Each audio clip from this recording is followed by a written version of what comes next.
So, hello, everyone. Good morning to everyone from all around Indonesia, also from some other countries. I would like to welcome to all of you to this session. Thank you so much for your time, for your enthusiasm, for your curiosity in learning by attending this session. My name is Josandi. I'm the host. I will be your host until the end of this event, and I am currently Rumah Millennials International Network Director. I would like to say thank you to everyone and really appreciate your time by attending this event. This is the first M Talk in international series.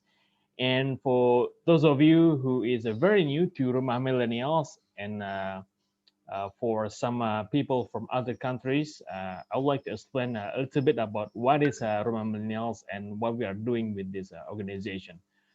Jadi teman-teman semua, saya akan bicara dua bahasa, jadi apa namanya campur-campur ya, Inggris dan Indonesia supaya memudahkan juga gitu. So, Rumah Millennials, probably you've followed the Instagram of, or you already joined our previous activities.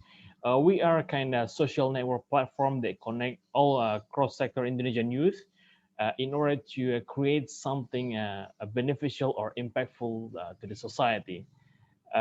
We are currently have various members from different type of expertise, and we are established in 2017 by by our founder Stefan Teguh Akbari, and we are very thankful to these dates.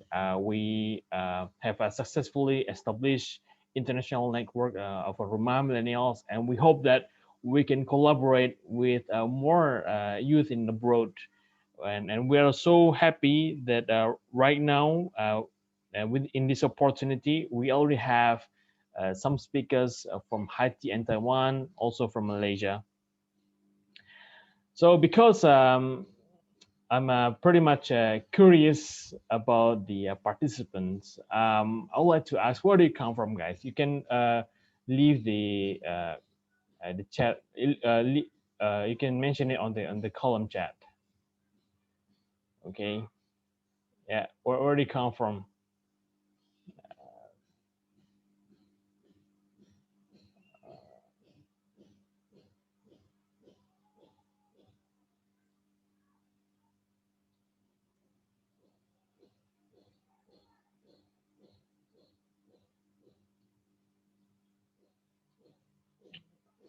Okay. All right. I couldn't see the column chat. Just a moment. All right. Let me find the button. Okay. Mm.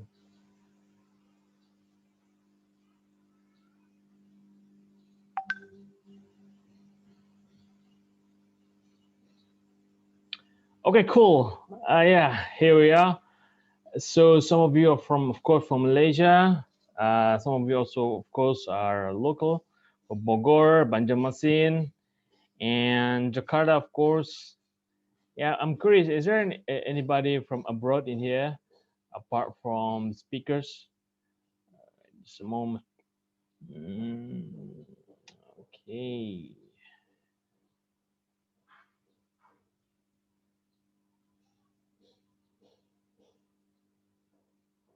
Okay. Very cool.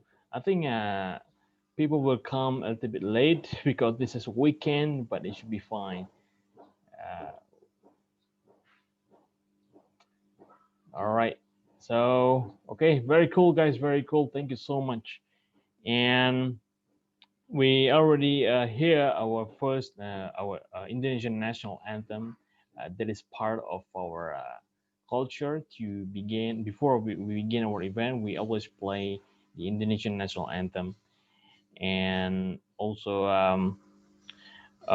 before we continue the session, we would like to hear first the few words from our founder, because this is the first international series that we conducted. and we're grateful to hear some words from our founders. Okay, Bang Tovan, could you share with us your speech, please?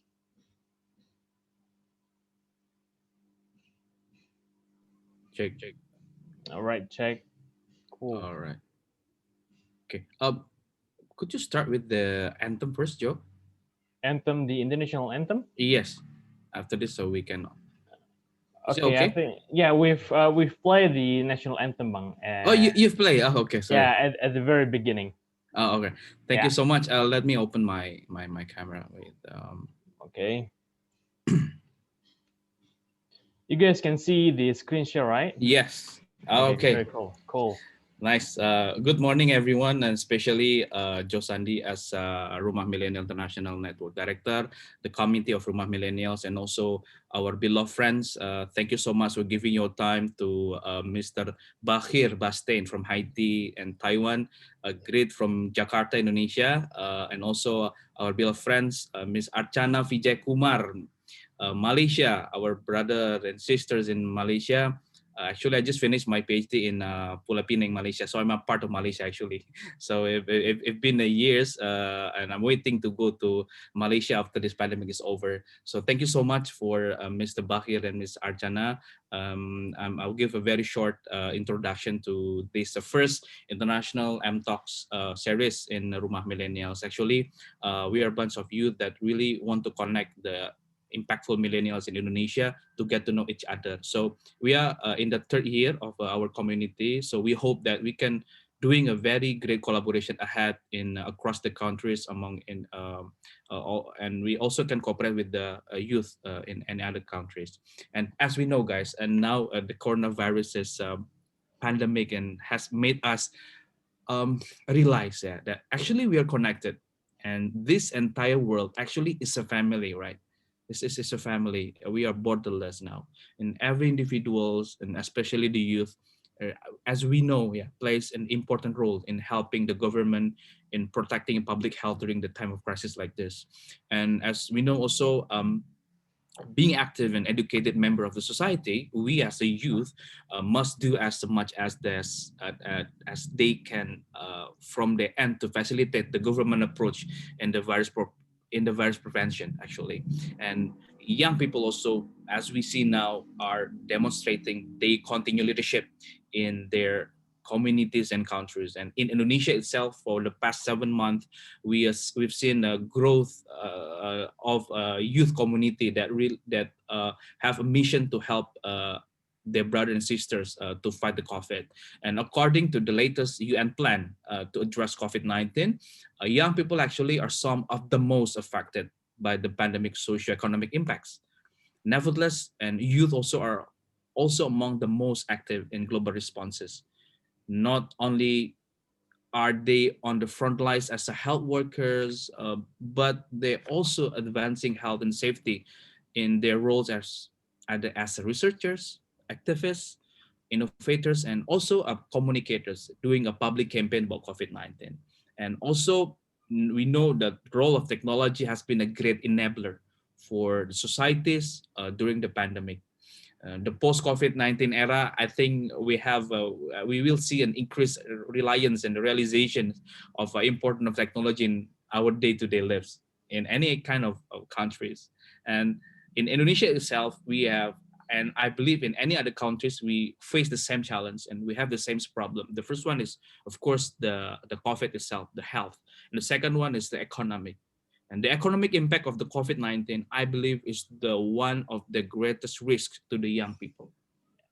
And in also in addition to financial uncertainty like this, students and young people actually are faced with the questions of how to receive the same quality of education virtually, especially for the practical degrees in the science, as we know. And the outbreak of coronavirus has also, I think, affected by the mental. This is we talk about also the mental issue, the mental health of humans, as everyone who reacts differently to the stressful situations like this. So in this very hour of stress and anxiety, let's spread the right knowledge. Let's support each other. with the right rumors, right videos, and ensure them that we are going to win this battle together. So let's do our part and participate in this battle by, it's a very simple act that we can just staying at home actually. So thank you so much for your time. I hope this is the just beginning of our collaboration ahead with many countries, especially Malaysia, Taiwan, Haiti, and good luck with with the session, with the discussion. I'm really proud of this division. Thank you so much, all the commentaries, especially Josandi, Ninis, Karin, and any other commentaries from Rumah Millennials. So last from me, last for is to remember that support each other as a brother and sister. So welcome to the first Rumah Millennial International Series M Talk. Thank you so much. Okay, amazing. Thank you, Wantovan. Thank you. Thank you so Thank you. much for your Welcome. kind Welcome. words. Also, also in relation of Bang Tovan, mungkin saya bicara dengan bahasa Indonesia. Jadi spirit yang mau kita angkat melalui webinar ini adalah pertama kita pengen mensilaturahmikan teman-teman Indonesia dengan teman-teman di luar sana gitu. Mungkin selama ini bingung cari networknya, nggak tahu harus ngobrol sama siapa, atau mungkin pengen practice English dengan orang-orang luar dalam konteks diskusi, cuma kesempatannya belum ada. Nah, melalui webinar ini kita mencoba untuk mewadahinya, dan tentu kita juga terbuka nih dengan teman-teman semua, karena kita akan coba mengundang beberapa narasumber dari berbagai negara lain. Kalau teman-teman punya usulan, punya masukan ide, ataupun pengen jadi volunteer juga, kita juga sangat open untuk berdiskusi tentang hal ini. Gitu. Sure. Alright guys, okay, okay, awesome.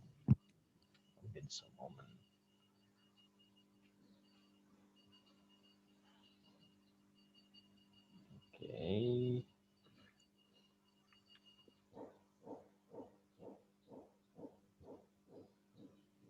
Maybe while we waiting for Josandi, I forgot to give some information actually to our friends. Is it okay if I continue talk in English while actually we are so our friends can understand also the conversation. Okay, guys, actually, Rumah Millennial International Network will be launched around December, Joe, around December, and at this moment we still inviting our friends, our diaspora that comes from different countries. We set up for the 15 first countries. The first one is Tiongkok, China, and Saudi Arabia, Qatar, United States of America, Malaysia, Australia, Singapore, Netherlands, Paris, Russia, England, Germany, India, Italy, South Korea, and also Taiwan and Haiti. So we're looking forward if you guys have friends to be a part of Rumah Millennials International Network. We would love to wait your responses, and it will be led by Joe Sandy. Thank you, Joe. Yeah. Okay, thank you so much for the word, Mantovan. Yep, that is true. We really want to have a big collaboration with various youth across the world. Okay, without further ado, I'm sure that you guys are very enthusiastic with the topic itself. We'll begin the session. Just a moment. Okay. All right. Okay, cool. Awesome. Can you guys see the slide? Yep. Just give any comment if anybody. Okay, cool. Awesome. Okay, I would like to explain about the topic and what you guys can learn from this session. I'm sure that you've read the poster. The topic will be the leadership during pandemic period and what youth in the world do against the coronavirus. The key takeaways of this program. First, we would like to hear how's the COVID-19 situation in each countries and how it affects society from various aspects. Because I'm sure that there are a lot of aspects such as a government, education, affected by this pandemic, some countries are successfully suppressing the impact. And second is, what is the role of the government and young leaders in fighting the coronavirus? Third one is what are the interesting facts in each country. So I'm sure that like example, I hear news in Taiwan that they are very disciplined in using the masks, and they are not allow the elders to going around or something like that. There. So this will be a very good insight for all of us uh, to learn from this situation. And the fourth one is what are the leadership lessons from this pandemic? And because of that, I invited two speakers, which are two of them are my friends, are my good friends, and they have a very outstanding portfolio in terms of leadership activities. So first is Bahrain Bastian. He's from Haiti and but currently living in Taiwan for 9 years, right? So hello, Bahir. Hi, hi. Hi. Hi, how are you, man? I'm doing great, Josandi. How you doing? Yeah, I'm doing great too. Please say hello to our audience. Maybe Okay, you've so known some words in Bahasa Indonesia already. hold on. Okay. Halo semuanya, Okay. saya senang berada di sini. Okay, awesome. Did I say that right? Yeah. I mean, Okay. the words is right. You can improve the pronunciation, of course, in the next Okay, I few days. will. I'm sure that. And the Uh-huh. interesting fact about Bakir, of course, if you've seeing right now in the slide, he is a bilingual speaker. So he speaks English, he speaks Mandarin, and he speaks French as well. This is a very interesting fact about him. And he is a very passionate in terms of leadership, life coaching, and he's currently is taking accreditation, no certification by International Coaching Federation, which one of the largest coaching associate organization in the world. I think there are this organization is established in I think 147 countries. This is very amazing. And although he's from Haiti and living in Taiwan, he's very active in delivering workshop to various type of stakeholders such as youth community, also corporate, and also to the campus, a few campus. Yeah, I met him in Japan at the time. And okay, thank you, Bakir, for your short introduction. And I would like to speak with Achana. Here's our second speaker. Achana, how are you doing? Hi, Joe. I'm doing fine. Hi, everyone. My name is Archana. I Yeah, can't speak Bahasa Indonesia so well, but I yeah, can only speak Bahasa Malaysia, and I think it's quite similar. So, apa yeah. khabar? Harap semua baik. But yeah, that's it. Thank you so much for having me here.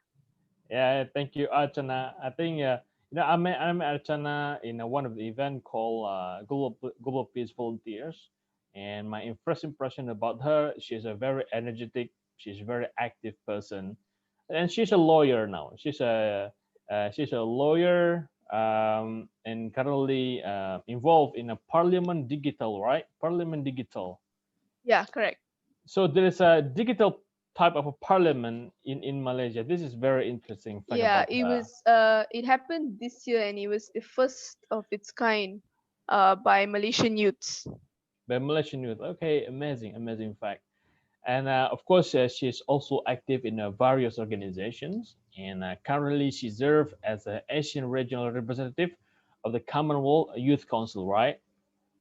Are you still with this Yeah, with the organization? yeah, I still am. Yeah. Okay, amazing, great. I am inviting these two speakers because I think with their outstanding background as in the leadership activities, I'm sure that they can give a very interesting insight and also positive feedback on how Taiwan and Malaysia deal with the coronavirus pandemic, because I've checked some, I've read some article that these countries, including in top 10 countries and in suppressing coronavirus pandemic, which I think is a fantastic, especially in Taiwan. I think people in there already living like a normal life now. There's no new normal in that thing from my previous conversation with Bahir. So we will continue with the session. So guys, the session will be like a dialogue. So I will address them few questions, and then they will share the talk on this. But before that, this is kind of a general rule of the webinar. First, please mute your audio during the discussion session, and you can ask any question in the chat column. We will discuss about that later, and of course, use the proper language. All right, enjoy. So first, here's the first question. Taiwan and Malaysia succeeded in suppressing the impact of the coronavirus pandemic. But can you tell us how this pandemic situation was in your country in the beginning? Also, please let us know the latest situation in your respective countries. So who will first share? Who will first?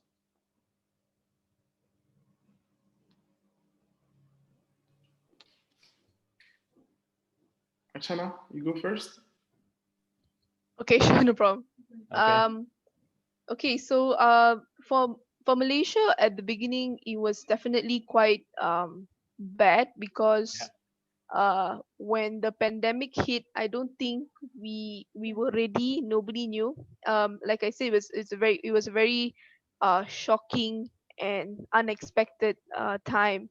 Yeah. So when that happened, I was still working, and I remember a lot of people were worried. People were starting to panic, and there were so many. Even the government was not sure what we are facing because Yeah. the virus is a very new virus. Mhm. So things were quite uncertain, but gradually, I think the Malaysian government has learned how to handle this, especially when it comes to certain populations of Malaysians who are not very rich, people who are from the needy communities or people who are quite poor. How do we make sure that they have enough money and enough sustenance to be at home? Because there are many Malaysians that have to go out every day Yeah. and get money Yeah. by working, in restaurants or as a cleaner or working having a burger stall. These things are very common in Malaysia. So how do we make sure everyone stays at home and also has enough money? So that was, I think, the biggest concern for the Malaysian government, and it was a very scary period of time. But the Malaysian government in March imposed this thing called a MCO, which is a movement constriction order, Mm. basically not allowing people to move outside of their houses unless it's for groceries or important things and stuff like that, like you're going to Mm. the clinic and all. That really really helped because that reduced the numbers really really well. That also helped many people contain the virus. The government was able to see where the virus is mostly coming from. Was it coming from cities or villages and stuff like that? Yeah. So there were a lot of good initiatives done. The government even gave aid to some citizens that needed it, especially those who are not working, those that are single mothers, and more. So that really really made a big difference. Mm. And also the government also made sure that there were a lot of free testings available. So if you ever wanted to get tested, you want to see if you actually have the virus, it's for free, so Mm. you don't have to Okay. pay. Yeah, Right. Okay. so Cool. yeah, I think that's one very good thing because a lot of people are afraid to pay for to test themselves, and so Yeah. that really helped. And gradually a lot of things changed, especially when it came towards migrant workers, people who are working in Malaysia, who are staying in small houses. Mm. I think they started to isolate themselves. So I think Malaysians attitude also changed, which is very important and very good actually. Right now, we are seeing an increase in the number of cases, Mm. which is quite shocking and also quite alarming. But I think the Malaysian government is able to handle it quite well. We are now under a partial lockdown where we can't really go out unless it's for groceries and other important matters. Yeah. And you can't be in a large group of people and regulations like that. So that's really, really helpful. So right now the numbers are increasing, but I'm really hopeful that the numbers would decrease sooner or later. Yeah, that's all from Malaysia. Okay, thank you. I think as a conclusion for what Archana said just now is the government is really giving good services to the people. I'm just curious regarding the swab test. Yeah. Is it for everybody or how is it? So if you come from an area that is there's a high number of cases. So for example, you come from Kuala Lumpur, Yeah. a certain area where there's a lot of cases, you Mm-hmm. would be asked to go and do your swab test for free. For free, So I see. So for traveling purpose, right? so that would Uh, help whoever else that wants to make sure that everyone there is not does not have the virus. I see. Awesome. Thank you, Archana. Thank you How so about much. you, Bahir? Maybe you can share situation in Taiwan where the country that is very successful in suppressing coronavirus pandemic. Also, maybe you can share some insight from Haiti situation in Haiti as well. Sure. So Yeah. first of all, I'd like to say I miss opportunity to thank everybody for being here. So first of all, I'd like to thank the founder, Agbani, who is here, of course, Josindi, and the whole team for making this possible. I also would like to congratulate Ochana for being here as my co-speaker. It's a pleasure to share the stage with you. I would also like to acknowledge the audience for being here. It's a Saturday morning. It's a time that people want to sleep, and yet you guys chose to be here. And I think I could not start without really acknowledging you for being here and to learn. Right. And also, my sister is also here from Florida, and then she's I saw her name earlier. She's in the US right now, and then she's joining us. I say hi to her. Okay, so as for the pandemic, I'd like to get. So what happens is basically at the very beginning, Taiwan, we've had an experience with SARS back in 2003. So the Taiwanese knew what viruses could be. So I think one of the factors that I think contributed to Taiwan's success is speed. At late December, when everybody thought the coronavirus was just a game, a rumor, Taiwanese took it very, very, very seriously. So they took aggressive steps like screening passengers coming from abroad, contact tracing, and all of that. In fact, they put a ban from people coming from Wuhan, total ban. They could not come to Taiwan. And even at that time, China hasn't even imposed a lockdown on China on January 21st. So I think the seriousness of Chinese government, and then they knew, it's like they had they knew exactly what the virus could do. So they had those steps ready. So you just have to go back and then just know what, that's what we did. We faced SARS back in 2003. Now we can just use that and then come and help us for COVID-19. And hopefully we just passed the mark of 201 days with no locally transmitted virus. So I think that's very, very, it's the biggest success in the whole world right now. Okay, great. Yeah. Of course, we I think everyone knows that the rumor said coronavirus came from China, and of course, Taiwan is one of the first affected countries.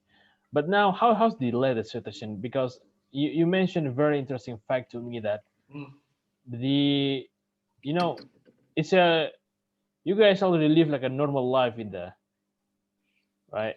Yeah, I'm just curious about this. I have to say, since I think since April. Yeah, since April.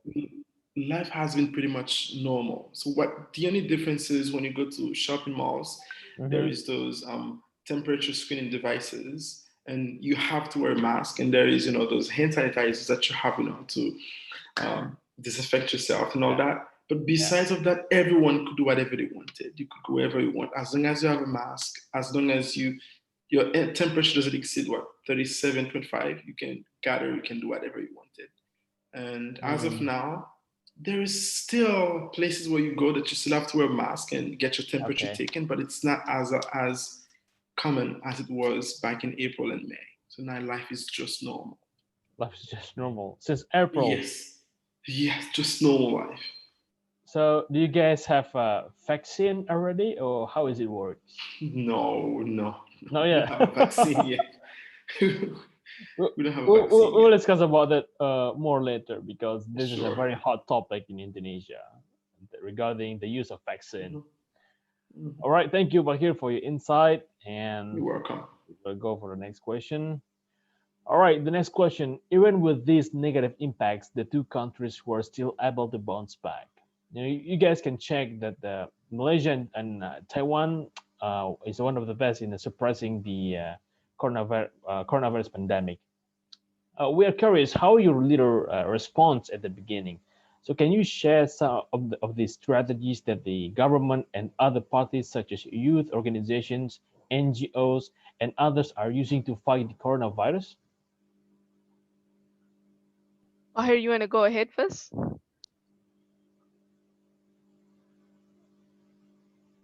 Do you want to go ahead or should I? Okay, all right. You go. Sorry. No Yeah. worries. I think for the Malaysian government, one thing which I got really inspired was youths taking charge of many things that I've never seen before. Wow. So I had friends who were very passionate about this, and they saw people who were very poor. They couldn't afford masks or they can't afford sanitizers. So Yeah. they did a lot of fundraising and donation drives where they go and buy these masks for these people, which I think is really, really important because the government's policies, although how good it is, it has to reach each and every person Yeah. in the grassroots level, but it doesn't happen all the time. Okay. So I believe that the youths have to take charge, and that's what exactly many Malaysian organizations did. Mm-hmm. One of the organizations here actually made a mask for people who are deaf. So if you're deaf, you can't hear, so you see someone's lips movement to understand what they're saying. So they actually made a transparent mask for people to read each other's lips. And I found that so amazing because I don't think anybody thought about that. People didn't think how will this affect people who can't hear. So those kind of things is just really, really, really inspiring for me. Yeah. Um, Agree with that. another, yeah, another very good initiative that was done. It was by his organization, welfare organization. Mm-hmm. They started collecting simple things like rice, um, Maggies, and all these things Mm-hmm. to gather in boxes and give to people who can't afford. Maggie is Because the noodle, right? yeah, Maggie, Let's use the global word. Maggie is the like noodle. yeah, like Indomie and stuff Yeah. like that. Yeah. Yeah. Um, because you can't go out of your house, so people who live in kampungs and really, really um, far places from the city, they can't buy all these things. So for them to stay at home and not have anything is very difficult. I know of people who for 1 week was just eating porridge Yeah. because they can't afford anything else. So things were quite bad. And thankfully, many It's muted. Yeah. sorry, I think Problem. someone accidentally muted me. Yeah. Um, the best thing about these organizations is that they actually made a big difference by getting as much money as they can, as much provisions as they can, and then give Yeah. to these people. Uh, the one of the another biggest problems that I saw, which I think is still happening until today, is that students do not have access to proper internet to study online. Same problem with Indonesia. Yeah, Yeah. and it's bad because we are talking about people who live in very, very rural areas where they can't afford a laptop, they can't afford many other things. Mm-hmm. There was a big sensation in Malaysia where this girl in Sarawak actually had to climb up a tree to Wow. get to get Internet internet. signal. My God. Yeah, because her area did not have internet, so she actually had to climb up a tree far from her house to Hmm. get some connection to attend a class. Okay. So that was very bad. And it was actually a very good reminder to all of us that we have so much of privilege with internet, laptop, our phones, Wi-Fi. Um, so that was something that I saw happening very regularly, Yeah. and the Malaysian government actually helped give access and give money or aid or anything that they can. There was an initiative done by a parliamentarian that he started giving free laptops to people, certain people, to help them have like um, good access to classes and everything. So I feel that um, that's a very good initiative. There's a very good idea and policy making in institutions that are done. Mm. However, to be honest, it's not enough. Mhm. I don't think we are doing enough because there are so many people out there that need more. And I think by talking, having these kind of sessions, this webinar, I think that itself helps other people to know about such things. I get to know about how Taiwan situation is. Everyone here gets to know about Malaysian situation, and that actually gives them some sort of hope that they can do something about it. So I'm sure this is happening even in Indonesia, where there's so many people that need internet, they need money, they need food, and Yeah, yeah. and things are bad. So hopefully soon things will be better, but I'm really looking forward to what else we can do. Okay. Thank you, Chana. Yeah, we have a very similar situation in here. I think most people are very struggle in terms of various aspects, money, food. How is the number of cases in Indonesia? The number one cases means The number of cases, is it increasing every day? um as sadly to say this, yes, we the number is keep increasing, especially when there is a few demonstration happened. But we are looking forward to fix what we can do right now. All right. Okay. Thank you. So, Bakir, what do you think about this? How you Okay. leaders respond, and what is the strategies that the government other parties doing? Okay. In terms of government, in terms of leaders, so what Yeah. I have realized, the leaders who have been able to manage this successfully have Yeah. done one thing. They were transparent. Come again? They were transparent. They were Transparency, transparent. transparency. Okay. Okay. So transparency. So basically, it's about being open to people. What is it Open that to people. they, yeah? Tell them what they're facing. Give them the danger because we Mm. talk about confidence and toughness in a leader, and then Yeah. some people might think, well, as a leader, I have to keep information away from my from my followers. It's not Yeah. like that. It's Yeah. about telling them things the way it is and then showing them that you also are vulnerable. You don't know, you don't have all the information, and then you're willing to bring people together. Okay. This is what Tsai did. This is what the president of New Zealand did. So Mm. Being open. Yeah. they were really open and transparent in what they were doing. The other thing, it's not only about leadership. If there is leadership, there's followership. I mean, we talk a lot about leadership, but very few people mention followership. The Yeah. followers, the followers somehow determine the success of the leader. So in terms of followers, so this is one thing that I like really in Asia. It's the collectivism nature of Mm. society. The fact that it's not only about myself, it's about people around me. Okay, I'm Mm. not gonna go take the student and say, yeah, you took away my freedom. But if I have to give up my freedom for the well-being of my people around me, people here are more willing to do it. And then this is one thing that that I think really played out in helping, most of the Asian countries Mm. curb the coronavirus. And say, wow, yeah, I think this is actually the exact answer how to deal with the coronavirus pandemic, which is very being open, but also the one of the most difficult things that should do by the government. Do you think that they are trying to handle the panic of the public, or maybe they try to deliver not honest promise, or how do you think this works actually about being open? When you talk about panic, so like in terms of panic, if you look at Taiwan, even Singapore, I think at some point people were, how do you call it? There's a term for that. How do you call it? Panic buying. So they would go to Panic stores and buying. then buy toilet papers, and then they would line up and then buy everything. I think in Singapore, the prime minister came out and said, well, this is a virus that's there, and then we need you to be together. We need to bring people together. It's not going out there and buy stuff and put it into your house. Of course, that calmed the panic.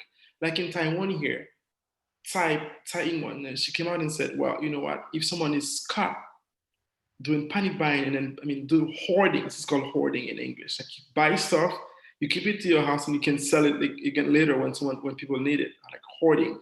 So when people were hoarding, it was made illegal. If you keep buying too many things in the store, then what happens is you might get to pay a fine. So I think this is one of the ways that they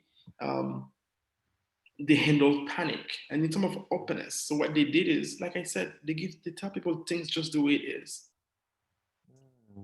They tell them things just as they know it. They don't have to, beat about the bush and then, make you feel good. It's about bringing people together and then solve this together. Yeah. Wow. Yeah. That is a very, very good insight. I mean, I think the government are trying to, ask the people to, hey, let's solve this together. This is our problem, and not not trying to solve by themselves only. Yeah. This is very great. Okay, so regarding the vaccine, my question is, um, I think the socialization did by the government is very good in Taiwan, and in order to increase like immunity or have a good nutrition, how the government try to convince the people to live healthier. Should I go or should I can go? Yeah, maybe Bahir can continue to answer. Yeah, go ahead, Bahir. Okay. Yeah. You said, can you come again, Josendi? Yeah, regarding you know living a better way. I mean, in order to against coronavirus, immunity is very important. Immunity and living healthier also. But let me share you the case in Indonesia. The government just encourage the people to wear masks, to use hand sanitizer, but I think the important aspect is to have a good immune in our body, right? And does the Taiwan government also try to convince the people to live healthier? Okay, it's a good question. So, in terms of immunity, this is very personal, I would say. So, of Yeah, course, we had those steps in place where people had to wear a mask and they had yeah, to, wash their hands and socially distance and all that. But in terms of immune system, which I really believe in, I think the one thing that the Chinese government has done, um, they have tried to let the audience know through TV, some shows, they would have doctors come in and then tell okay, people that if you are wearing a mask and, for example, you're not drinking enough water, you're not exercising, wearing a mask is good, but you still need to do those simple things. And yeah, yet you cannot force people to go run or go swimming, or not sleep late. It depends on people. So they would bring out this information out there. And then if you want to do it, you would do it. Like myself, I would go jogging, I would go swimming, I would just try to keep myself, healthy. But mm, not everyone will do it. As long as they wear a mask and then they wash their hands, they socially distance, I think it's fine. And that's also fine. But in terms of, being healthy and then trying to boost the immune system, I think it's really based on the individual. And then there's that much I think a leader can do in that sense, and just share okay. information. Yeah, I must agree with that. It's really based on the individual. But I think this the lesson that we can take from here. I think the Taiwan people is quite disciplined, so that you know the coronavirus pandemic is successfully suppressing in there. How about you, Achan? What do you think about this? I'll be very honest. Mm-hmm. I don't know about everyone else, but I'm not very disciplined. Uh, yeah, I'm being very honest. I think if you ask me, definitely you have to start being healthy, start living healthy. But the biggest problem I think the whole of Malaysia faces is that it's not a priority at the moment. Hmm. If you talk about certain areas like Kuala Lumpur is very compact. So if you ask most of the citizens to stay at home, Yeah. they would, right? And they can't go to the gym, they can't go swimming, they can't go jogging. So they are stuck in a very small space. And for them to exercise or even to have some sort of physical health, it's very, very difficult. Okay. So, but if you go to places like Sabah or Sarawak, where there's so much of land and then people have a wide area of spaces, they definitely can do such things. Yeah. But definitely with the SOPs and to take care and to wear a mask whenever they do it. Yeah. So in general, I don't think many of Malaysians have made it a point to still be physically active or to mentally active. I think being mentally active, this is very important. Yeah. Agree. The whole lockdown, there were many people who just did nothing, and then there were some people who did a lot of things. So I think um being physically active is important, being mentally active also is very important, but we have to find a fine balance between both. Yeah. uh Remembering that our biggest priority is staying at home, and in places like Kuala Lumpur, your home is one room which is very small. Mm-hmm. So I don't think many people were very physically involved. The government did encourage us to get physically active. They did encourage us to have sessions by themselves, do home workouts or to try to lose weight or whatever. But I don't think it helped much because we're talking about the whole of Malaysia where everyone stays in different houses Yeah. and some don't have that privilege. So yeah. Okay. Yeah. Well noted. We also have some similar situation in Indonesia. Okay. Great, guys. Continue to the next question. So this is based on your perspective, with your outstanding background in leadership roles, and please share with us your perspective on how to be a leader during this pandemic. I mean, what should leaders do, especially the role of youth in helping the government and society? Um, okay. So you're always giving me the first chance to speak. But here is preparing his Yes. text. Her name, because it's alphabetical order. Her name starts with A, Archana, so she goes first. My name is Oh, okay, Bashir, so okay. I go second. You want me to go first as well, right? Um, okay. Okay. I think youths play a very, very, very big role. I think that many people, especially Malaysians, they are very connected and involved in trying to make a difference, which is very, very good. I Yeah. think youths from all over the world should do something as well to make that difference. Mhm. In Malaysia, I think we have seen a lot of great initiatives done by youths, like I shared earlier, initiatives that they did for people who were deaf and so many other things. So that's fantastic. But Yeah. other than that, I also feel that you should use social media to reach out to people. Social media. Yeah. Yeah. So during the pandemic, I started to have sessions with my friends, talking to them Mhm. about how they're feeling today. What is their mental well-being today? Do they feel sad? Are they happy? Do they feel depressed? Because we don't know what someone goes through at home. So that's what I saw really affecting people in Malaysia as well.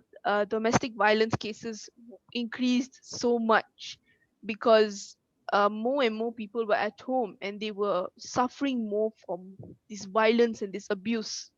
Mm. So I think youth should use social media to reach out to whoever you think needs you. So for Yeah. example, if you feel that your friend is not she's not okay, text her, drop her a message, call her, check on her, use Mm. your social media to even do other things. For example, have maybe have like Facebook group or a Facebook page where you can share motivational things every day to keep people growing and people feeling a bit better during this pandemic. Um, and also, I think youth should help one another.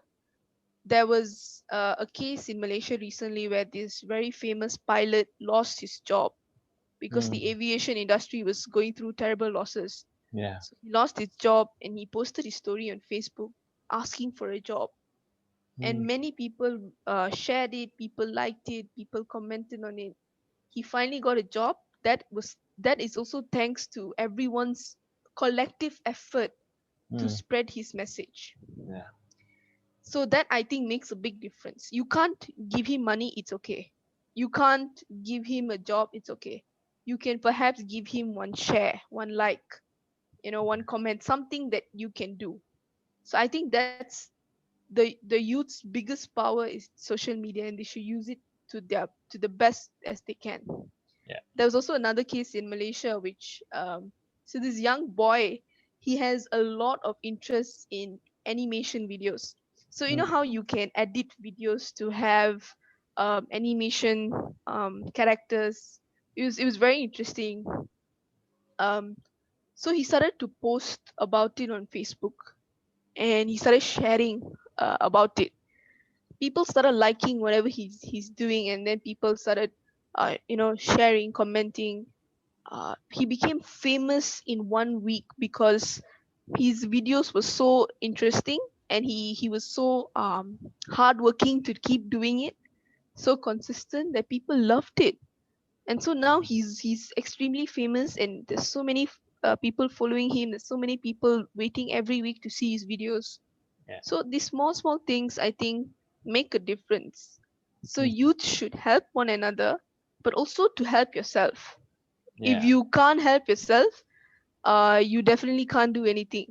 You have to put yourself out there and say, hey, I'm willing to help. Can you guys maybe just try sharing my messages or something like that? Yeah. So you don't need to get yourself physically involved, Yeah. but just to always use social media. Okay. Great. Great. This is of course, a very interesting insight, and I'll go with to discuss about the digital thing later on. So, Bakir, what do you think about what do you think about this? Okay, so what I have to say is a continuation of what I just said earlier and what Yeah. Chana just mentioned. Yeah. Again, as I mentioned, for those of you here who want to be leaders, I'm pretty sure each and every one of you here will hold leadership positions in the future. And COVID-19 provides a very big opportunity to learn how to manage in a crisis. Um, so, like I said earlier, so the first of all is transparency. If there's one thing you can learn here, it's to be transparent. And then, second of all, you need to be honest with yourself and with the people who follow you. And third of all, you need to value learning. It's not only about showing that I'm a hero, that I can do this and I can do that, but it's showing people that you also need to learn and then be open to do that. And for organizations themselves, I think one thing that they've been able to do is they were able to innovate. If you look at what's happening, a lot of businesses right now, they are earning a lot more money. So they were able to pivot from brick and mortar to online selling. They have found new ways to reach out to customers. We all know when you face problems, it's either two things: Mm. either it breaks you or it makes you. But those business leaders, they know this have to make me. So they were able to innovate. They were able to find ways on COVID-19 to reach out to customers. And as you can see, like Amazon is an example. They were able to make a lot more money that they were making before the pandemic. So it's because they were able to innovate. So again, for those of you who want to be leaders in the future, you want to lead through a crisis. So please be transparent, honest, and then learning is key, and you will also learn to innovate. Okay. Yep. Thank you, Bahir, for the great answer. Now, relate with those answers. We've seen that a lot of business are shrinking down, also lost so many profits, must fire so many employees, and talking about the capabilities or skills. Of course, digital mindset and digital skills is so too important today. And there are a lot of good leaders, let's say, from baby boomers generation, like 50 years old above. They cannot use the social media, and even they do not know what is the main function and the impact that can they create. So, what do you guys think about this? Do you think that having digital skills is should be put as the main priority in order to uh, helping leaders to communicate with the people, or what do you think, guys? I think, in my opinion, it definitely is very important. Yeah. You have to learn basic skills on how to use social media, your digital skills. Yeah. I totally agree. I think the older generation does not want to learn about Yeah. these digital skills. I speak this because my own parents are like that. My parents are not interested to learn, and they keep saying, "Oh, I'm too old for this." So Yeah. I'm not blaming them, because they come from a different generation where they don't see how important digital skills is. Mhm. But we, as their children, as their friend, as the employee, we can perhaps try to encourage them to use such a thing. So Yeah. you see, like my mom, I just taught her a few days ago how to use Zoom.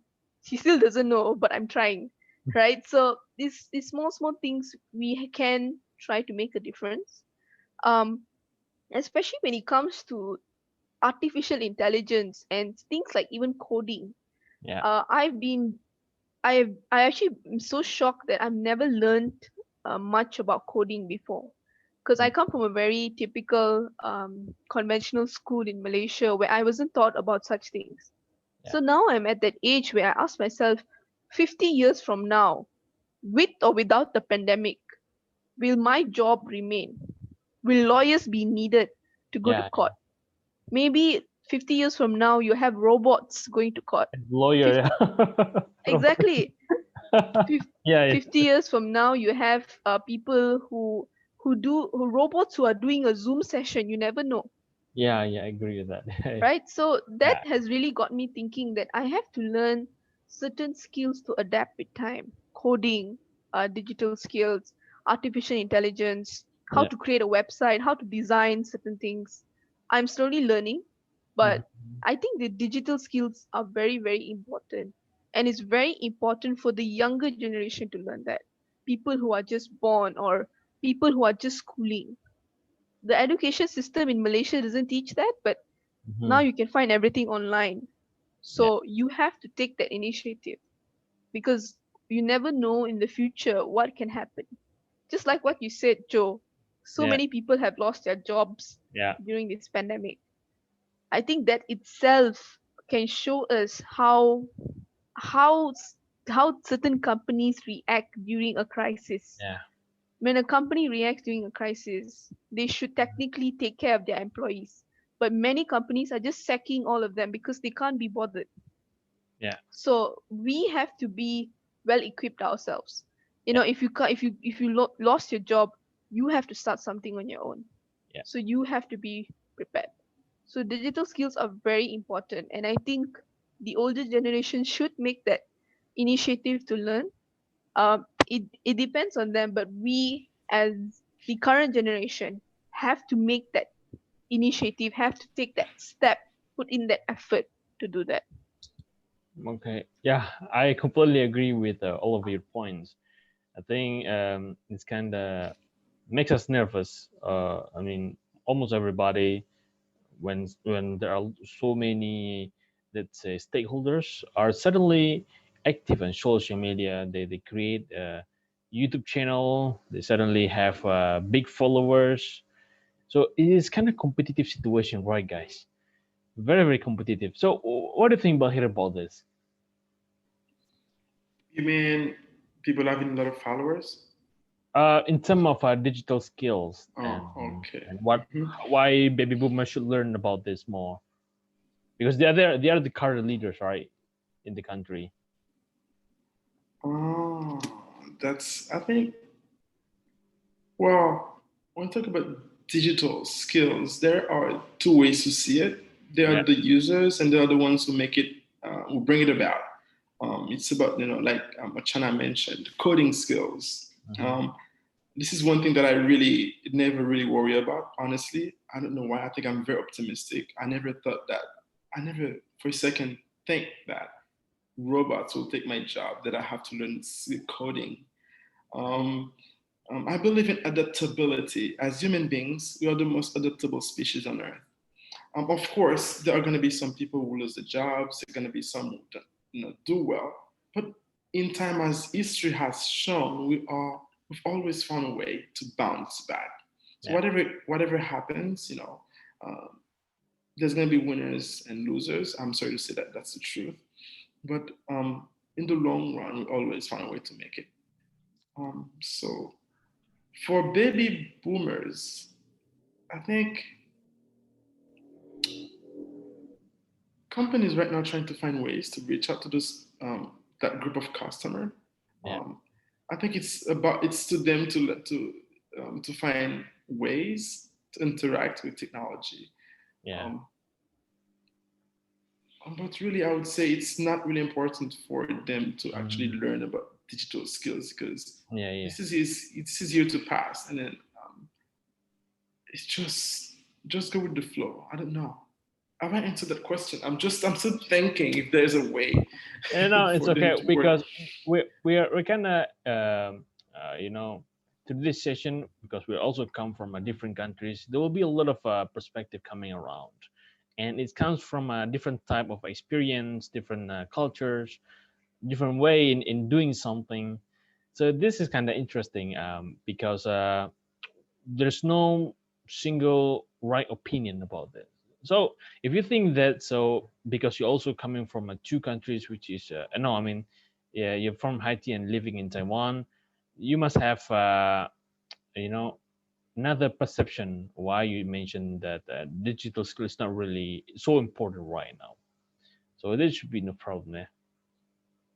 Well, thank you so much. Yeah. So all right, guys, I'm really excited with the discussion. The next question is, with the challenges coming up, like an economic recession, new normal procedures, new customer behavior, please share the top 4 mindset each one of us should have in the face a crisis.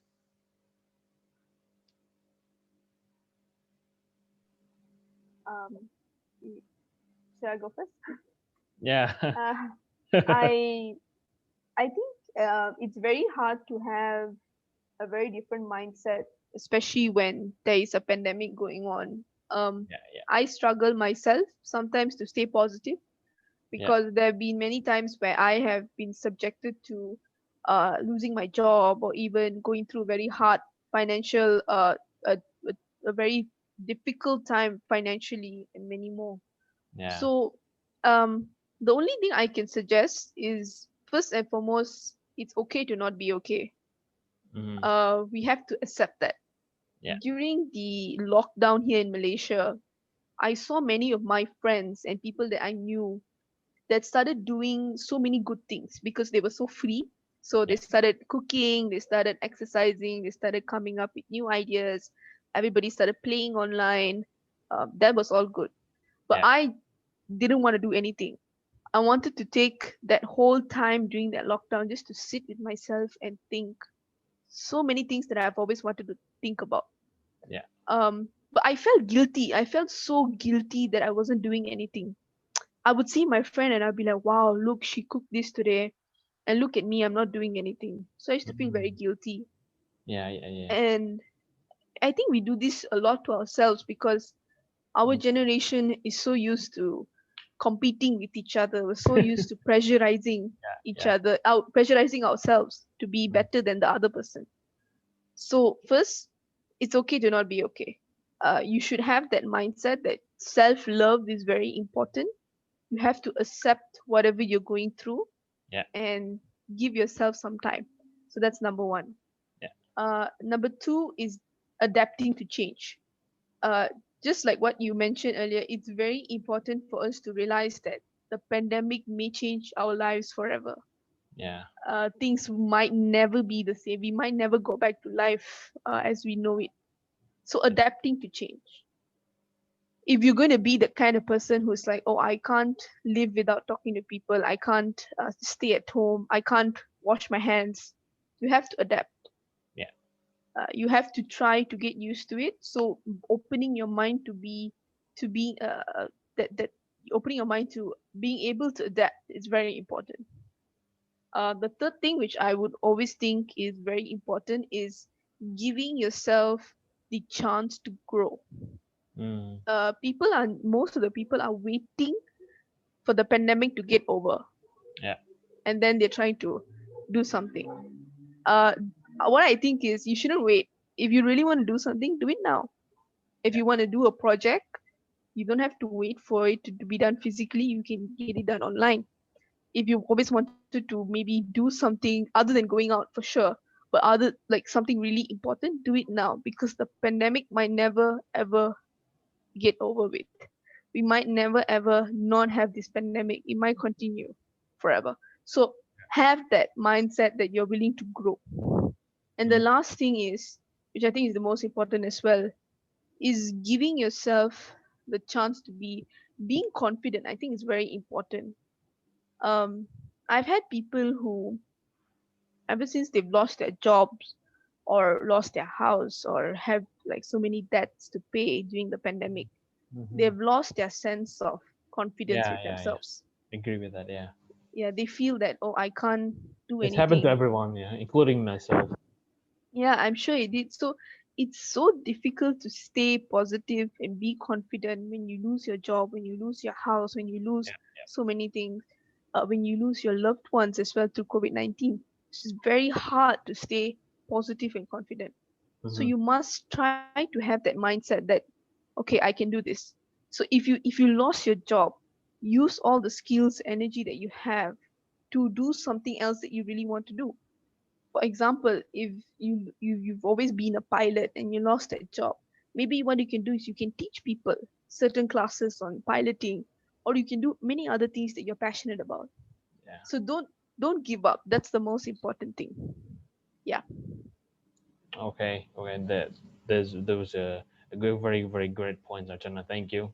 How about you, Bahir? Okay, I think really Ochana says the whole thing. All right. I'd like to get back to one thing that she just mentioned. She said it's okay not to be okay. I think that's really, really one thing. That's the key. If they were to talk about four mindset, I would just summarize it into that sentence. It's really okay not to be okay. I read a book recently. It's called the Subtle Art of Not Giving an F. Maybe you've heard this book. Yeah. Yeah, Sachin has read this book. Yeah, it's really Yeah, good book. please, you read it, right? Yeah, I have. Yeah. Okay, Josendi, have you read it? Not yet, brother. Please do. Yeah. Okay. So I Please, think please maybe type the title on the column chat. there's okay, I'll send that to you. Okay. Yeah. So So basically, for I other think viewers, it's beneficial for them too. yeah, sure. Um, okay. So I think yeah, what's one of the main idea of his book is it's okay not to be okay.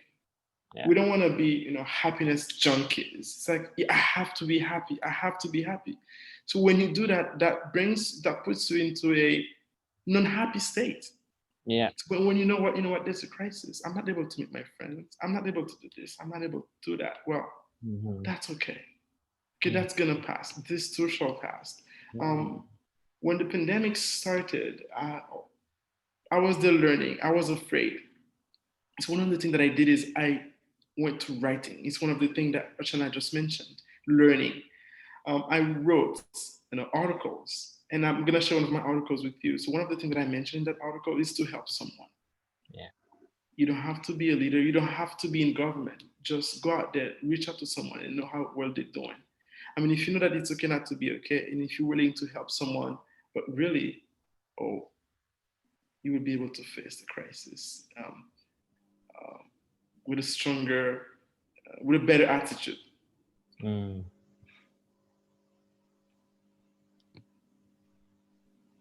Okay.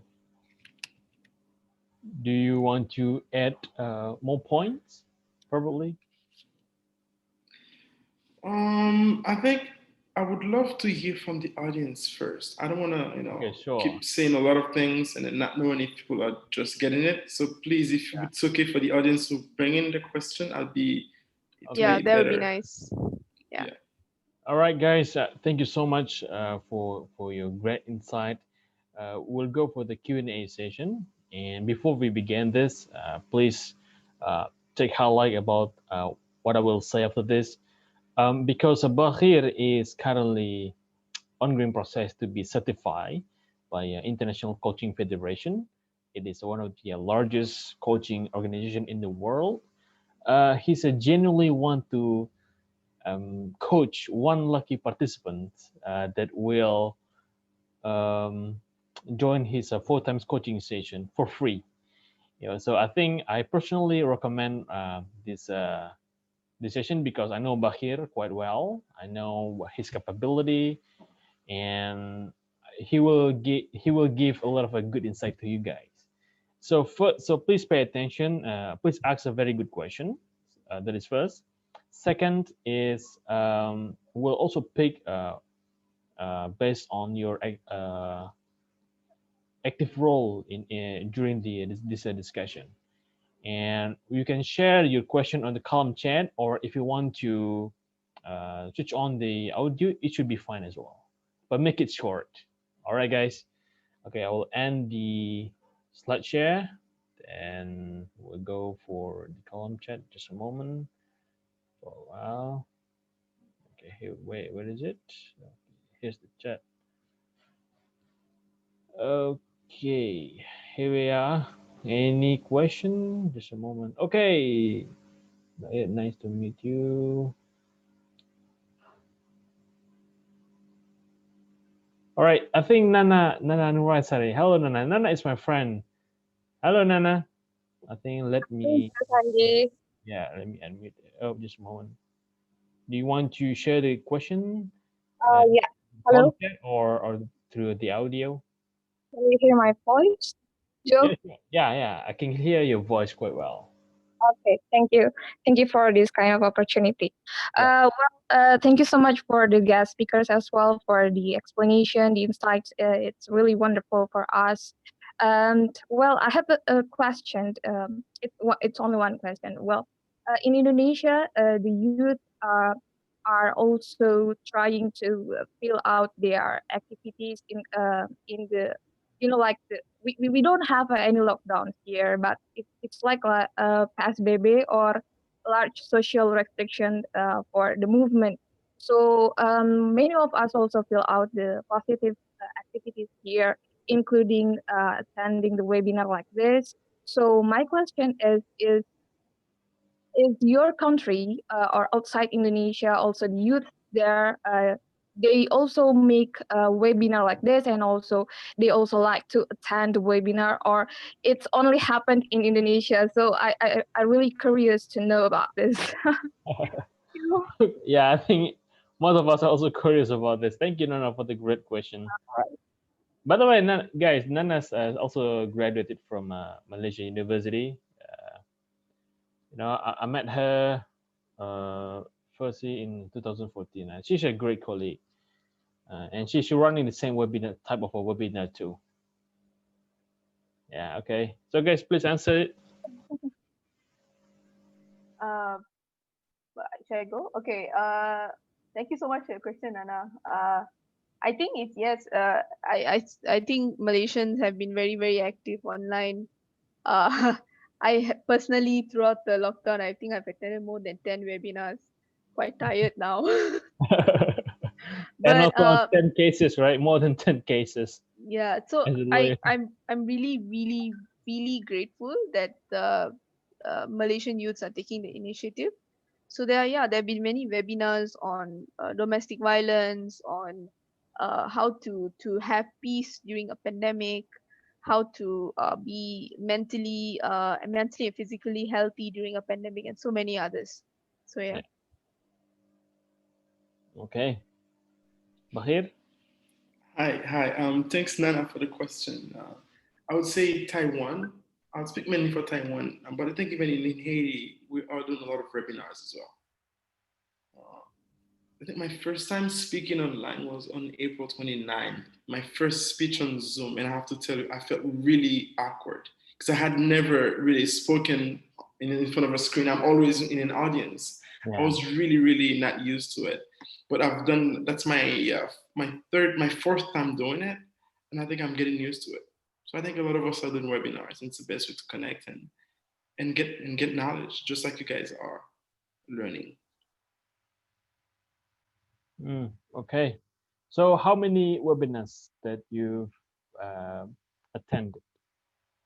Well, I'm as a speaker as three, but I'm taking that certification class online. I think every week I have 3 hours of Zoom classes. I'm always on Zoom, pretty much every week, taking classes.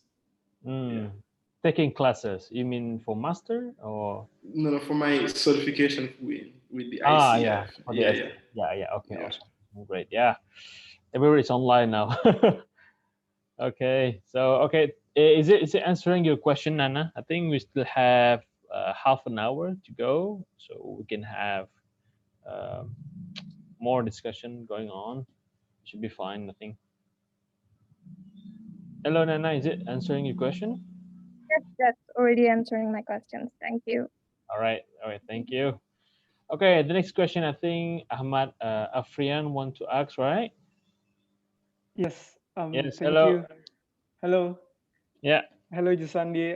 Thank you Hello. so much for the really insightful discussion from you guys, Yeah. Bahir and also Arkana, if I'm not mistaken. So I guess you guys have already mentioned about the innovative and also creative that needed to be taken by the youth. So given the fact with the prolonged pandemic situation right now that we are facing today, on the other hand, also we do really understand that the youth also facing a lot of challenges, given the fact that personally I live in Indonesia, so of course Indonesia is archipelago country. We also facing the internet connection challenge, not only about the facilities but also the increasing budget to buy the the data plan. So given the fact with that, regarding to that, how do you think that we as the youth can help ourselves, and also by the same time also we trying also to help the society to face kind of this challenge with the internet connection, with the lack of opportunities for us as the youth? Thank you. Okay, thank you, Ahmad, for the question. Okay, who would like to answer first? Arshna here. Go ahead. Yeah. So sorry, but I don't think I got the question. Could you kindly repeat? With the challenges that we face today with the internet connection, things like that, you guys mentioned that we need to always learn more. And learning means right now through online, right? Online platform like Zoom, like this. So given the fact with the challenges, how do you guys think that we can help ourselves with these challenges? Okay, thank you so much. I think it's very difficult for me to say this because I am not so well educated about technology and laptops. My laptop is always giving me problems. I think if you can, definitely learn things online. But if not, right now would be very difficult for us to do many other things not involving technology and Wi-Fi and laptops. But um, I don't know how the situation is in Indonesia, but in Malaysia, there are many people that have started doing like you don't even need to use your laptops and everything. You can start having your own initiatives by like reaching out to people and giving things. So there have been a group of youths that have they are just friends. I think 5 or 6 of them. They got enough money and they started buying laptops for for many people. They got enough money and they started giving Wi-Fi to people. They started giving internet access. So I don't think that there is many things you can do without internet right now. Very, very difficult. But I think we shouldn't give up because we should find a way. You can definitely use other resources, like perhaps getting with your friends and trying to do something. Even if you can't, uh, you know, learn something online, you can always try to use whatever initiatives and whatever resources you have. So even like in Malaysia now, people, some of them are going to work. Some of them have started going to offices and all. So they're getting like people to come and use their office space for their online learning.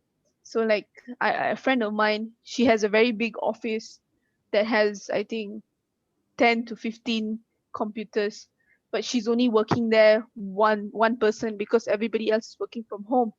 So she gets whoever like like 5 or 6 students to come and use those that computer and all. So I don't know. I'll be very honest. I don't know how you can do things, learn things without internet. But for now, it's definitely with the usage of internet, with whatever you can get by with your friends, your family. I think these people are very important. The people that we spend a lot of time with, they are very important. So to use and to make sure that whoever we spend our time with is giving us some sort of resourceful information. Yeah.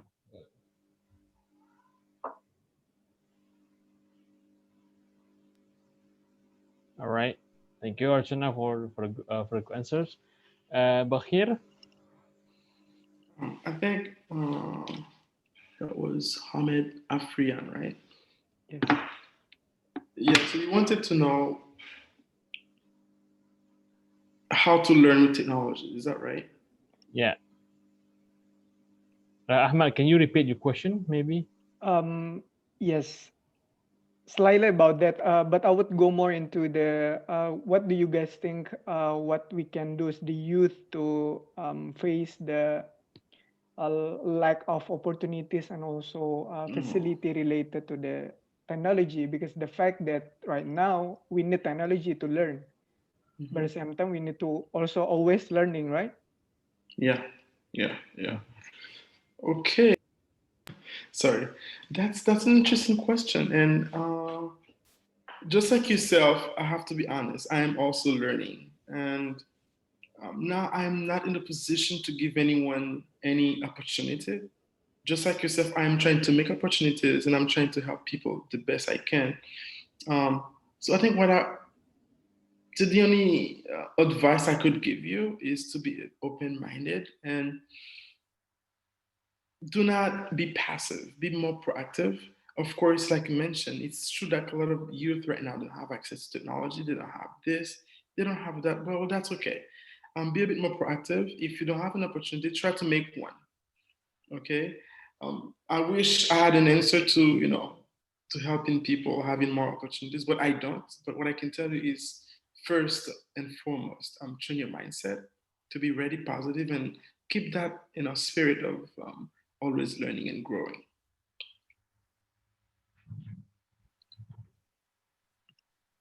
Okay, awesome. Thank you so much, guys. Thank you You're so much. welcome. Yeah. Okay. You're welcome. All right. Thank you. Awesome. Okay, guys. We have the third question from Ibu Foktira Arifama. Hello, Ibu. Hello. You can see the video, right? She's asking about what do you think, guys, the gap between the youth that is not having a good access in terms of internet, especially those who's living in a village. Can you show your point of view about this? Maybe you have a similar situation in your country, and how's the government deal with that? Okay.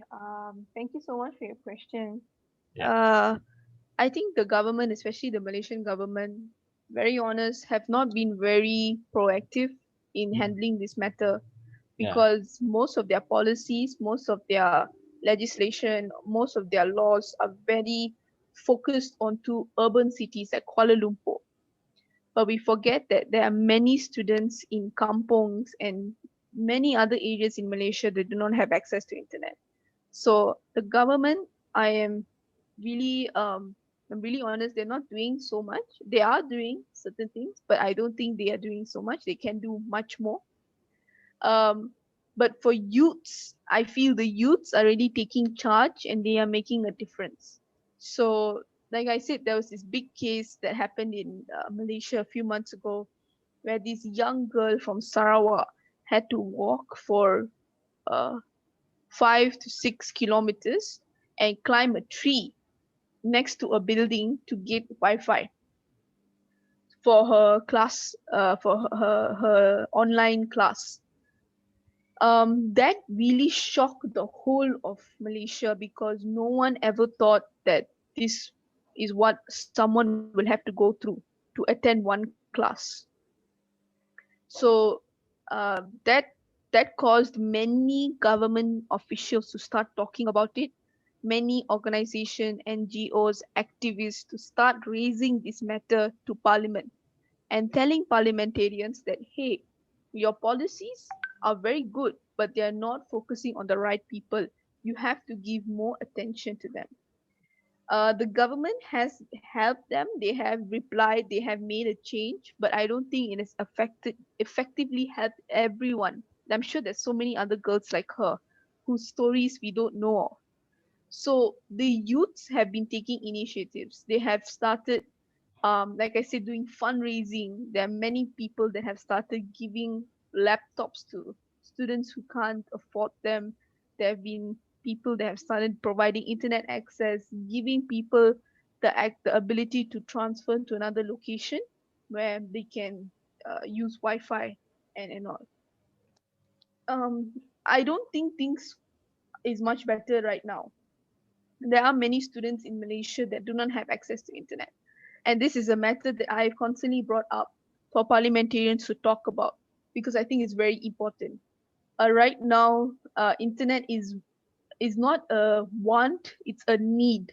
You must have internet. If not, you can't survive. So we have a long way to go. But for now, I think there is sufficient aid. There are people who are giving a lot of things to people who do not have laptops and access to internet. But it's not enough. It's definitely not enough. So more needs to be done. When it comes to students from all over the world, I have friends who are from places like Africa, Tanzania, many other places that are staying in Malaysia just so that they can use the Wi-Fi of their hostel, because they can't get Wi-Fi at their home in Africa. So can you imagine you didn't go back home to your family because you got no Wi-Fi? You would rather stay in the hostel so that you get Wi-Fi to do your online classes. So it is a very, very tough period for all of us, all students. I don't know how students are managing doing online classes, sitting for hours to hear and in front of a Very laptop. tired. Very tired. Very tiring. I can't imagine.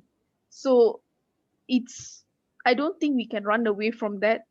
I don't blame the students. I don't blame the teachers as well. It's just we're going through a crisis. So everyone has to help each other. We have to try being nice to each other.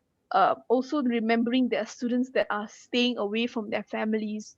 And like I said, they're not in Africa, they're here just for Wi-Fi. So we have to try understanding them as well. Um, we can't do much. Like I said, being students, being youths, we can't give all our money and make sure everyone has laptops. That's not possible. But we can try raising awareness. If you feel there is someone in your community that needs help, you can't maybe afford to pay money to give her a new laptop or to provide him some internet access, but you can talk about it. So that's very important. Post it on Facebook, talk about it, talk to your friends, talk to your family, talk to anybody you know. Bring this matter up with your local parliamentarian. bring this matter up with any authorities around you. Tell them, hey, there's a girl that lives next to my house that doesn't have a laptop. She has online classes. Can we help her? That itself can make a difference. Okay. Yeah, completely agree with that. How about you, Bakir? I have to say, I'll be speaking on behalf of two countries, Haiti and Taiwan. Yeah. I think as of 2015, we had 32.5% internet penetration in Haiti. In Taiwan, it's 86%, which means I'm from a country where very few people have access to internet. Okay. In terms of help, I think the best we can do as of now is just what China mentioned. She said, raise awareness. I'm not able to buy someone a laptop. I'm not able, to give them funding. Well, I'm doing that, but as very little. But I think the best weapon that we have right now is to raise awareness and then let people know that we have those who need those help. But I think for Taiwan, it's not a problem really, because most students who need to study online, they have access to it. I would like to ask Ochana a question. She just mentioned some students who are in Malaysia just for Wi-Fi. Did they travel? They left the country just to go to Malaysia to stay in a hostel? Is that? Yeah, sorry, I was on mute. No, not that. There have been, what I mean was students, personally, who have come to Malaysia to study before the pandemic. But when the pandemic was announced, the Malaysian government allowed all international students to go back to their homes. So they provided emergency flights and everything for them to go back to their families. But I know students who did not leave because they knew they would not have Wi-Fi and access at home. So that's why they stayed in Malaysia. Yeah. Okay, I thought they traveled all the way from the country to go get Oh, Wi-Fi in Malaysia. I was okay. No. I got it. Thank you. Okay. Yeah.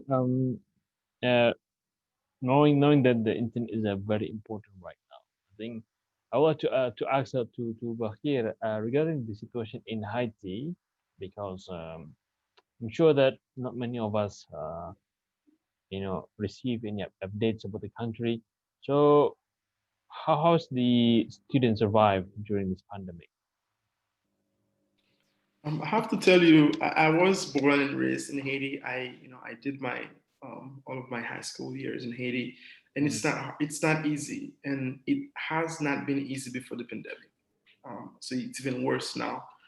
Um, it's hard to have access to internet, and as I'm speaking here, I have to say I was one of the most privileged students, who could afford a laptop and who could afford to pay money to go to an internet cafe. But for some Haitians, this is pure luxury. You know, um,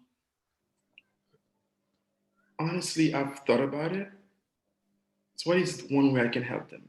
And I think Ochana just gave the best answers, just to raise awareness. And I'm in the process of doing that via my writings, my speeches. I collaborated with the Haitian Times, which is a magazine in the Haitian magazines in the US. I read articles trying to let leaders know that our countries, students, they need help, because that's the best I can do for now. Um, it's not really about the pandemic itself. It's, before that was bad, and I think it's even worse with the pandemic with regard to Haiti. Yeah. Well, we hope that you can be a change maker when you come back to Haiti one day. You bet, bro. You bet. You must do that, man. The country needs you. Definitely. Okay, let me check with the audience. Ibu Victoria, gimana Ibu? Kira-kira menjawab ya? Okay, thank you Ibu ya. Okay, next question. Well, we will have one more slot here. One more question only, guys. Okay. You can read it on the chat. It's pretty long. Is there anyone in your country who believe that COVID-19 is just a conspiracy? Okay, seasonal flu, not harmful. Okay, guys, COVID-19 is a conspiracy. How your government deal with that? Thank you so much. Very interesting question by Fatli. Thank you so much, Fatli. Um, okay, I think there were many people in Malaysia that had that still thinks that COVID-19 is a conspiracy. That there was a big phase in Malaysia where there were groups of people telling the government that COVID-19 is a conspiracy made by you. There were people that also said we will go to the masjid and we will pray in crowds of people because God would save us from COVID-19, not self-isolation. Um, I'm not saying that what they thought was wrong. I think everybody should be allowed to have their own belief, but the government has the last say because the government is an institution of authority, and the government has all the right to make regulations and laws to make sure citizens do not go into chaos. So there are a lot of things that the government has done that they can do as well, and we as citizens have to abide by it. There were also demonstrations in Malaysia, especially by youths who were saying that the government is not taking enough initiatives. There's also people who were talking about COVID-19 being a lie, a certain game being played by China. So there were so many conspiracies. I think, in my personal opinion, it doesn't matter what conspiracy it is. I think it's a very real and important aspect that is currently going on in our daily lives. We have to recognize COVID-19. We cannot say that, oh, it's just a lie and forget about it. Because I've seen people personally who their fathers and mothers have gone through or currently were being treated for COVID-19. So you have to recognize it. We must. The government has handled it quite well. They have placed measures and simply said, well, these are the laws. You can think whatever you want, but if you don't follow these laws, you will go to jail. Simple as that.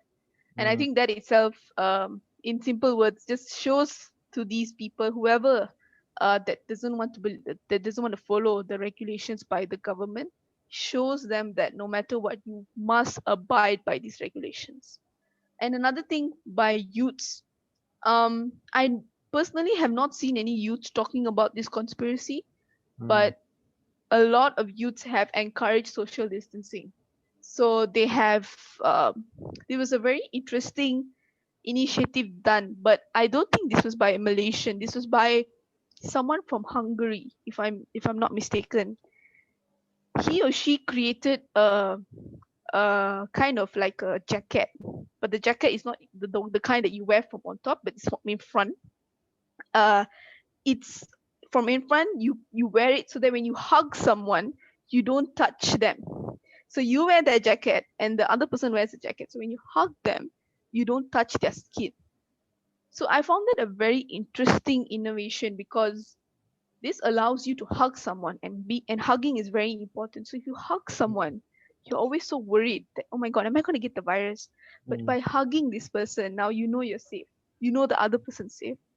So I think about the conspiracy, again, it's a very personal belief.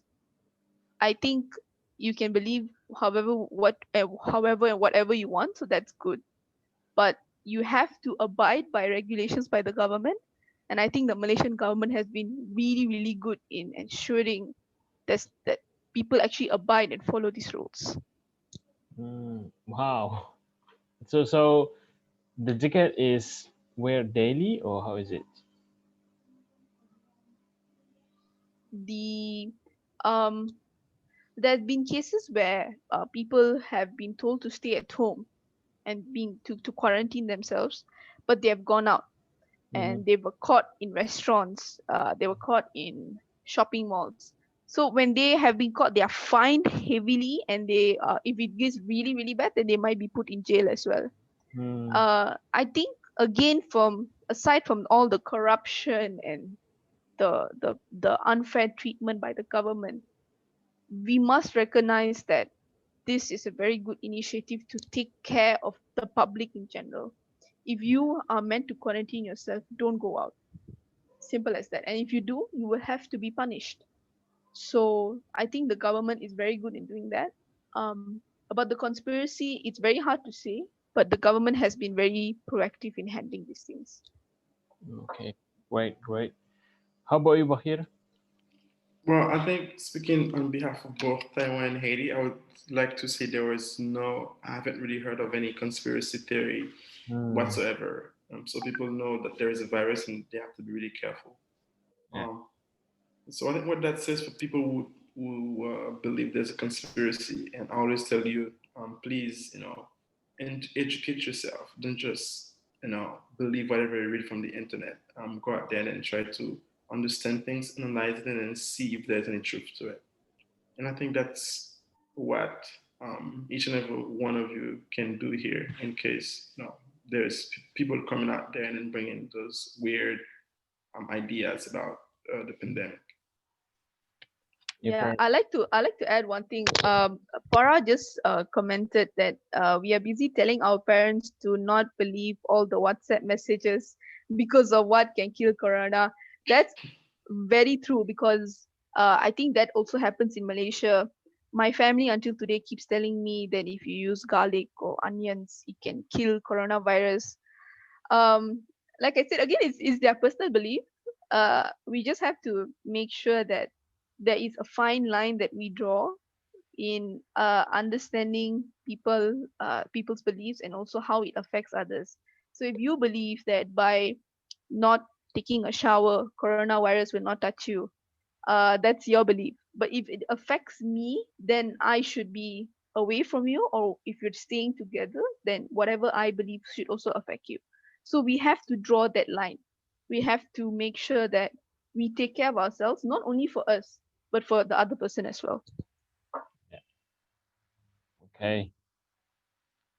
Okay. Very. Okay. Yeah, it's very clear message about that. I think it's happened to almost everyone. The hoax news. The hoax news is a terrible thing. And just want to share this, guys, regarding the conspiracy theory. Um, it's kind of not booming, but we have a lot of in Indonesia. We have a lot of people try to raise awareness about the coronavirus is a part of a conspiracy action. So maybe what audience would like to hear is how you guys try to price this hoax news and try to or try to price this hoax uh, action in order to keep focus to the solution, which is to solve to against the coronavirus. Just want to add this one. Okay. All right, guys.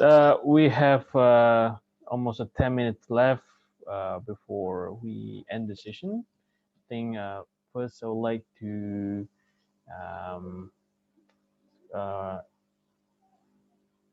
say a few words about the summary of the what we've learned so far. Okay, here we are. Okay, just a moment. I think I'm sure that there are a lot of our audience is gaining a lot of good information from this session. And personally, what I really like is first the initiative that did by the government in both Taiwan and Malaysia, which is first in Malaysia there are a lot of initiative by the government or the youth in order to ensure that the public is in safe hand.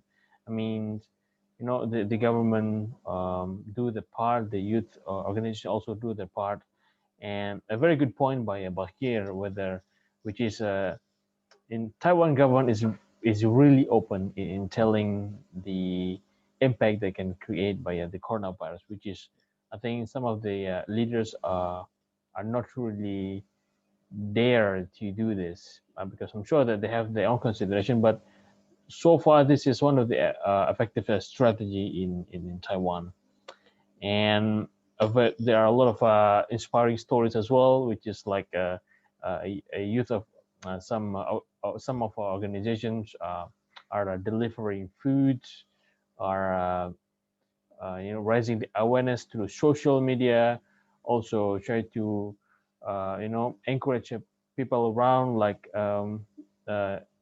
one community in Malaysia create a mask for deaf people, where I'm sure that they cannot really aware about what's going on around, because and this youth try to create this very good initiative.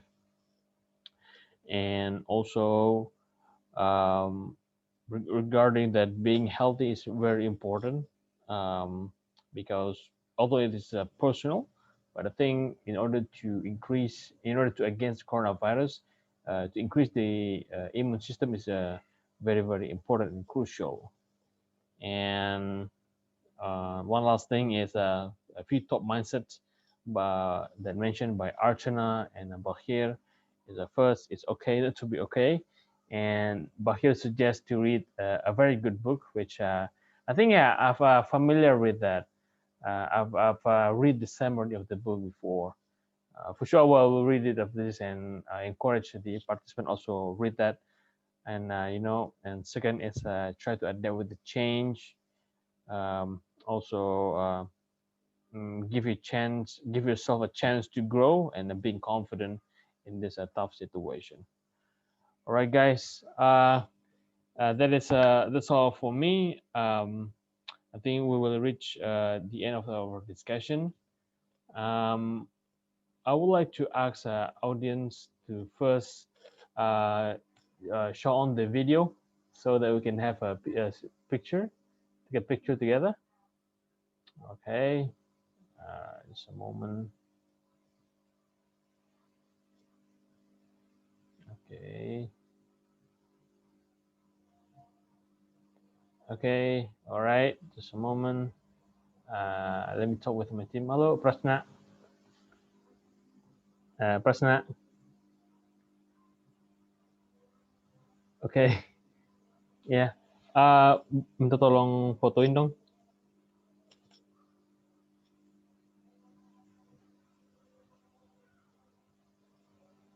Okay. Thank you, Prasna. Okay, Prasna is one of the Rumah Millennials team. She's handling the project support. Oh, okay. She's got a broken camera. Okay, no problem. Probably Bang Fadli, maaf dong Bang. Tolong foto boleh nggak? Di screenshot ya atau di apa itu?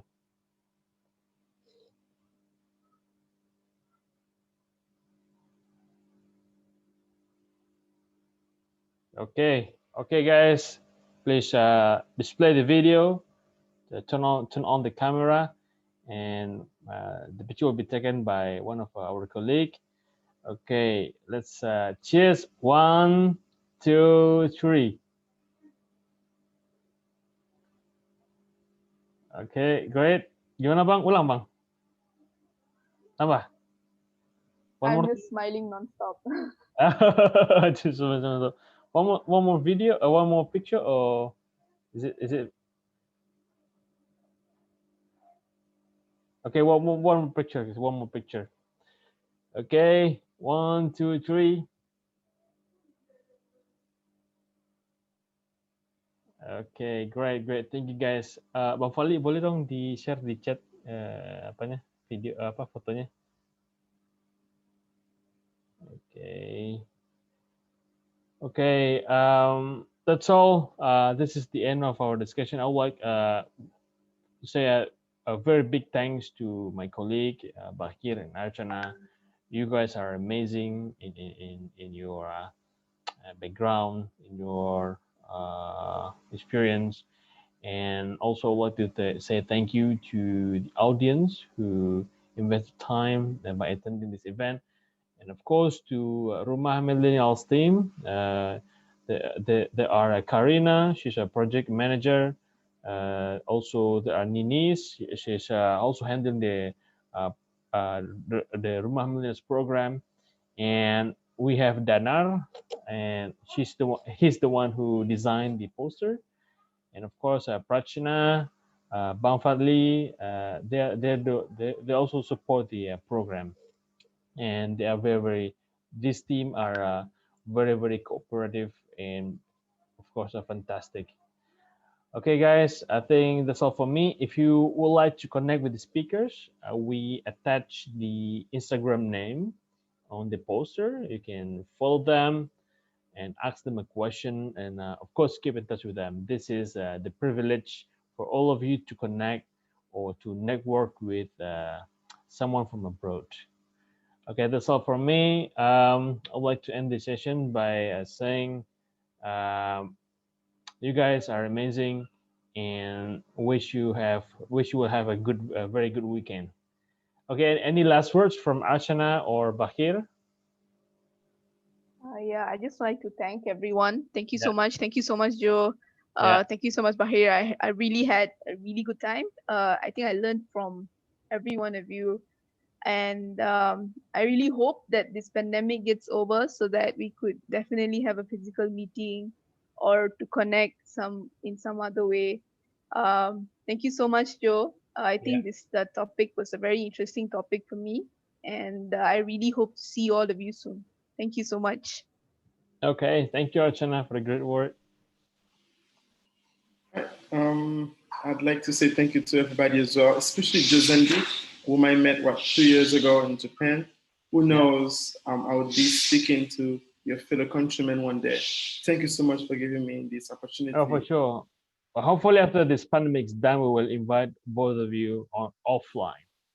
I can't wait to go to Indonesia to have a speech in Bali, by the way, in Jakarta.